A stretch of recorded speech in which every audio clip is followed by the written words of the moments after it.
अरे की गजब लगो तोर हंसी ले ले मोर करे जा डसी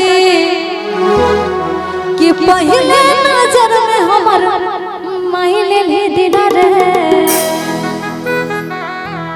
कि जन्म रो जान तोहर सट नीला नीला रे क्या जन्म रो जान तोहर क्या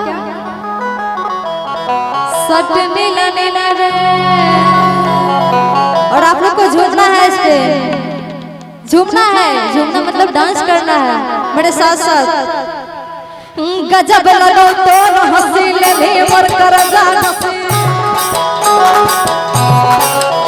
अरे गजब लगो तो हंसी ले ले मोर कर जा हंसी,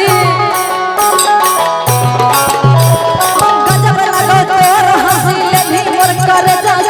पहले नजर में हमर आई ले दिला रे जान मारो जान तोहर जान मारो जान तोहर सटनी